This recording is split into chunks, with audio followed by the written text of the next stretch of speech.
Hello, everybody. Thanks for joining me for another one-man review. Today, I'll be looking at a brand new book, Where Black Stars Rise by Nadia Shammas and Marie Enger.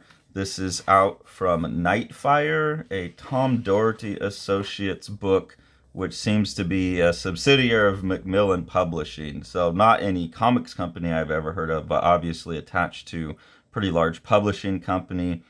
It's a pretty well made book, really nice paper and everything. My only gripe is my typical gripe. They just don't know how to handle line art, and on line art that's so big and thick already, for it to still have a pixelated edge is just kind of crazy to me, and visibly pixelated, like without me getting my nose into it. So that's unfortunate because the art is like what brought me to the party here, and I was surprisingly pleased by the writing, and I'll get into both of those more. But I had seen Marie Enger's work in the Dagger Dagger Volume 2 compilation and really liked its mix of Mike Mignola, Jim Mahfood, and a little bit of Wassily Kandinsky. Like I feel like some of his compositional strategies and interest in shapes come through in some of the compositions there. So those are like the three touch points that immediately stood out to me when I was looking at Dagger Dagger, and they carry over into this book. And in Dagger Dagger, which was all black and white, I had made the comment that I thought Marie Enger's work would benefit from color because some of the compositional strategies that I really like that she uses are intentionally they kind of jumble things up intentionally. And having gone to her Instagram as well, I saw some things that were in color and thought, oh, that works so much better. I really like it, but that really brings it all together. So it's really cool that a couple months later there's a fully formed graphic novel I could get a hold of and explore this artist a little bit more. So that's what brought me to the party. I was really pleased with the majority of the writing as well. I thought the dialogue, for the most part, was really good and compelling. And I think the first half of the book is extremely well done and compelling. The problem is it does this same thing that a lot of books seem to do these days, where it takes something that's really successful as just a straightforward human drama, and then like genreifies it halfway through for no real reason, other than that obviously this author had set out to write this is like a Lovecraftian story. In the book, they call it elder horror. I guess that's the new way to say Lovecraftian now that we don't want to give credit to one person. And the author does talk in the author bio about decolonializing genre, so that seems to be, part of the impetus for this book. But I think that aspect of the book cuts against everything else in it that's so human and so personal, that all of a sudden there's this, larger, like, collectivist social agenda plopped on top of it, and kind of in a clumsy way. And then that justifies, I think, the genre shift that happens midway through that doesn't need to happen. All of the kind of personal explorations and personal growth that happens in the story that's really well written doesn't need this like genre shift into cosmic horror, to make the point that it's making about the personal. But it does need that shift to make the point that it makes. Well, it needs that shift to try and make the point that it's trying to make on the political spectrum, but I just don't know that it works. And I'll get to that when I get there. I think, as normal with those kinds of things, it undercuts itself, and that seems also, that undercutting of itself and turning into an Ouroboros, conceptual Ouroboros, seems like always part of the strategy there. I think that, I don't know. I'll get to that later because I don't want to hang on that too much because I really did enjoy the book. So yeah, really good dialogue. The story is mostly about this girl here, Yasmin, who's coming for therapy, and she has Amal, who is this is Amal's first patient. She's seen someone for the first time, and then you get the impression at first that the story is about Yasmin, but then very quickly you realize, no, this is about Amal learning to become a therapist and talking to her mentor and talking to her partner, and all of that's really compelling, just as human drama to me. It reminds me a lot of Volume 2 of Jay Lee's Hell Shock, just in terms of the story about this new, in that story, you have an intern who's learning how to be a therapist. She kind of gets this intriguing patient that seems to maybe have some connection to something mystical, something spiritual, and then that starts messing with the therapist as well. So it has that kind of similar structure that the second volume of J. Lee's Hellshock. This, it's nice because it's actually a finished book, quite a bit different in tone, obviously, but I think it covers a lot of the same ground.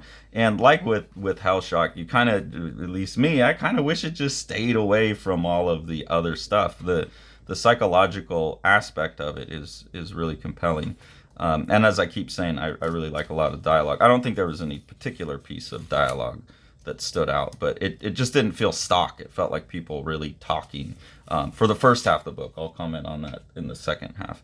And a lot of just fun formal things too, like here, they're behind a window, and so the dialogue is also diminished. It's colored to look like it's behind the window. That this is something that I like that Marie Enger does, is a lot of like a lot of holding or screening over the lines to turn the lines into color. And here they do that with the letters as well. And then also this is a trick that is used over and over and over again, is that windows and things will break a larger panel up into smaller panels. And that's one of those compositional things that I really like, that in black and white wasn't working so well because it's too easy to see these all as separate pieces. With color, it seems to unify more. And there's another place where an even more complex version of this kind of turning one image into multiple image it is like done in a really interesting way. Actually, here's some no, this wasn't dialogue I liked this. See, this is one of those ones, I don't know what I'm looking at here. This is a picture frame or a computer screen, and then there's a bunch of stuff stacked up, and then the letterings go into these are books, okay. But they're putting lettering on like both sides of the book in 2-point perspective, and so it kind of flattens it out and makes it strange. And but it's talking about, with my brain, it's like things happen, and then I try to make connections, and I don't know if they're there, but in those notes. And so you see how the dialogue kind of syncs up with the formal trick that they're playing, and it's really clever. It's a bit confusing to look at, but that never bothers me. It's like it all stays clear throughout, and so I find that really impressive. And I really just like Marie Enger's style. There's some points where I think we get a little bit much gutter loss, so that's an unfortunate just production issue. Here's another one where I think the window is being used really well. So at a certain point, the patient-therapist relationship between Yasmin and Amal gets contentious, and right here they use the window that they're looking through to create a real clear compositional division. And I mean, that's preserved earlier on as well. But here they're like, this is a couple, and so they're in there together. And, it's like, oh, you got garlic breath, baby. And then, yeah, over here. So that does create like a panels. But here, with the Dutch angle and everything, this is very obviously one panel, but that harsh line down the middle creates a compositional division. And I really like that, when the formal things on the page are speaking to the content as well. So I think that's really well done. Then you get compositions like this. This is where I kind of see the Kandinsky in Marie Enger's art, where this is just the Yellow King. It's some mystical entity. Not sure exactly what it's supposed to represent in this book, but this is such an abstract composition, and like Kandinsky, it feels so musical and stuff to me. And I quite like, again, where, we've got these traps on the lines, the color holds on the lines, just breaking this thing up. It's really cool. And in black and white, it was cool and it felt cool, but in color, it really, really works. So that's not quite halfway through the book, but this is where the book starts to take a turn into the horror genre, and I don't think it needed to. This is also where the political stuff shows up, but just very mildly. I think if this spread was in there, I wouldn't have even noticed it. But here, and this is where a story gets self-referential in a way that's kind of, I don't know, something about it just seems like he didn't need to do this. But uh, Yasmin's part of a group of theater actors, or interested in a group of theater actors, and then she's going on about wanting to do a play of The King in Yellow, and then spends this whole section here talking about the the history of racism that's attached to the elder horror genre, or eldritch horror. Despite the deeply racist and misogynist roots of these works, primarily the violent xenophobia of its creators, there's an existential understanding as to what it feels like to be powerless in these works. And so she's saying that even though, I want to get rid, like, I want to condemn these creators for their racism and xenophobia and misogyny, I still find something powerful in what they've done. And, like, can we move forward with that part of the genre? So in my opinion, it's like, I don't need an explanation of that, just move forward with it. And also with this story, I don't need it to move into elder horror.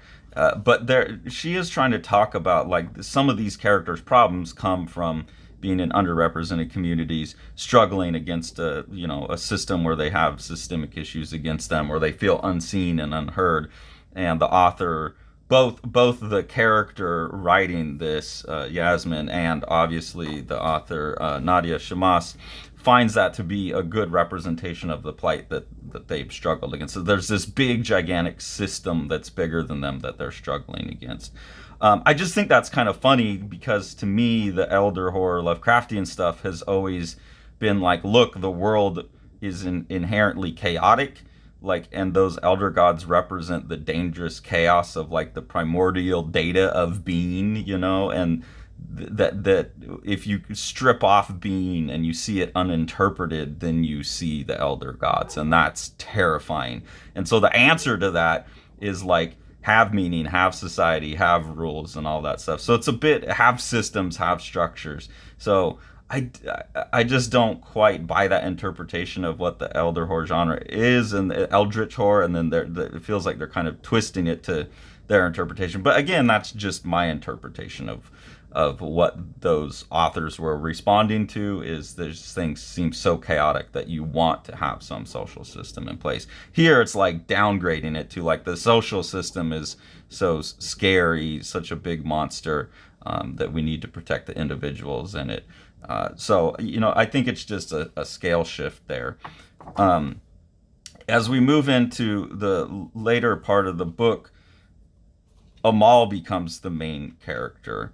And that's where I find the friction within the story itself, because if you're talking about systems, oppressive systems especially, and you're talking about decolonializing an oppressive system in your author bio, and you kind of have a statement here about it, to me it seems like the whole problem with an oppressive system is that someone higher up is bettering themselves at the expense of someone lower down. Like, that's the complaint. And the rest of the book really goes on to be about Amal, and about Amal bettering herself, going through her journey and understanding what's wrong with her. And it comes at the expense of her patient.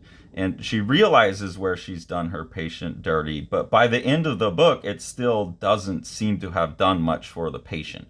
It's very much about the resolution for the therapist. And so that seems to repeat the same problematic structure, of advancing at the expense of someone else, that we're saying the eldritch horror genre committed the sin of.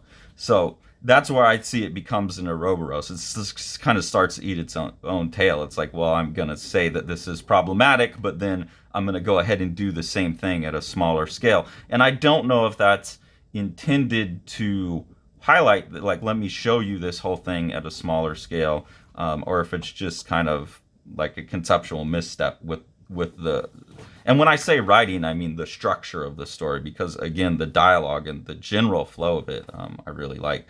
But when it turns into this eldritch horror stuff, I just think it kind of cuts against the what seems to be what the author's trying to get to.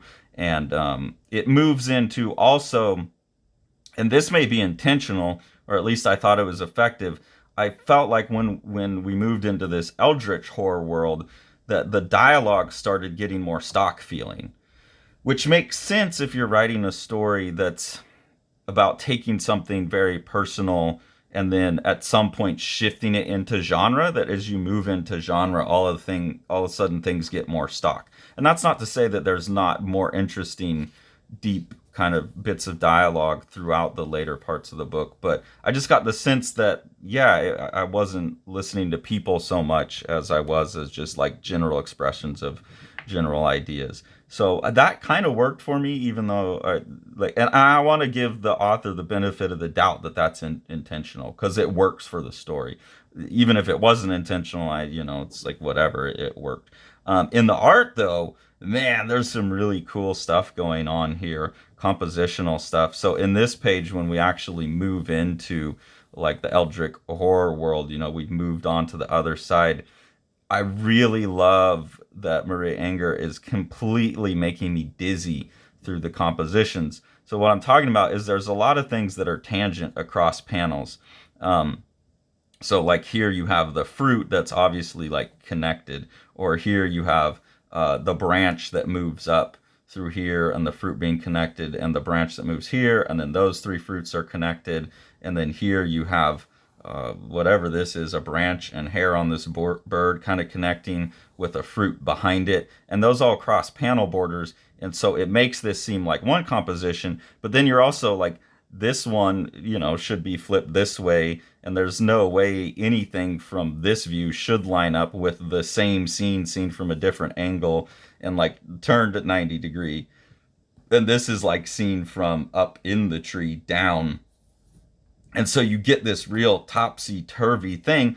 It's clear every step of the way what's going on, but there's this meta composition going on in between all of this stuff that's really compelling to me. And then you even have like gutters between everything, and then on this one panel, these two panels, all of a sudden it like collapses down. And that visual strategy is on a number of pages in this sequence. There's a lot of this like crossover where things get jumbled up and topsy-turvy. Here's some more examples of it, like the same tree, but the characters like, rotating around. Here we're seeing down from the top and then straight forward and from the side, but you've got the same fruit going through. Here's another fruit down here that's now above her head, the tree turning sideways. So I really like that. I don't think I've ever seen anyone do that. And it just confirms the like little hint that I got from the Dagger that Maria Enger's like a really awesome artist, really awesome formalist with her compositions, and just a comic artist that I really, really want to pay attention to. So I'm not going to go any further in the book because this is a brand new book, and I feel like, I've already given enough spoilers. I'm trying to stay with like what's advertised, that this starts out as a therapist talking to someone and slips into this ending up in this other magical realm. That's all what they're saying on the back. And then, I think it's a really good book. I have my own little gripe with it that I've expressed, but all of those things could be seen as intentional too. All of those things that I find, problematic about the overall structure of the story, where I think it undercuts itself, that could also be intentional, because you're dealing with, a world view, a view of the world that's complex as the world is, and sometimes in complex systems things undercut themselves, and I'm fine with that. So that very well could be the author's intention. It just didn't land the point for me. But that's not to say I didn't enjoy the book. I really, really enjoyed reading this. I blew through it. Like I said, the first half of it is like exactly what I want out of comics. And that kind of writing it is exactly what I want out of comics. And that's why, I like Lovecraftian stuff as well.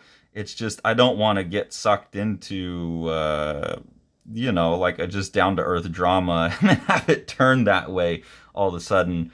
And that really, the emotion, the personal and emotional kind of resolution that the main character has by the end of the book could have been got to through non-genre ways. And if you're gonna critique and attack genre anyways, then I just think avoid it altogether. So anyways, it's a complex book, and I like that. I don't like simple books. I like to have something to chew on. I like to have something to agree and disagree with, and I think this book does that very well. So I highly recommend it. I'm definitely like already looking at, okay, what else has Marie Enger drawn? How can I go get it? So definitely be following up on the rest of those, and I definitely say go get yourself a copy of this book. If you enjoy what we're doing here on the channel, the best way to support us is to help out by contributing to our Patreon. That helps us get the books that we review. And then the best thing you can do is support the books that Sean has published through Living the Line.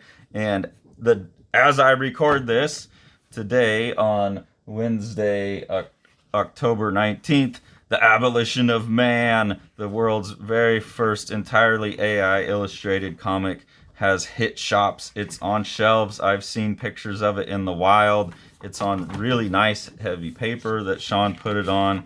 All of the art looks gorgeous. I did notice one one stray word that somehow got bumped in all of the lettering we did. So I'm a bit embarrassed by that. But other than that, it's an awesome book. It's an awesome product, and I'm super proud of it. And it's out in stores, so this video should be going up on the 20th. That's my intention. So if you haven't got your copy yet, please support us by going out and grabbing a copy of this book. Or if your shop doesn't have it, ask them to order a copy and see if see if we can sell off the last little bit that Diamond has in stock, just in case. So we really appreciate it. Check out The Abolition of Man. Check out Where Black Stars Rise. Thanks for following along. Take it away, Jack.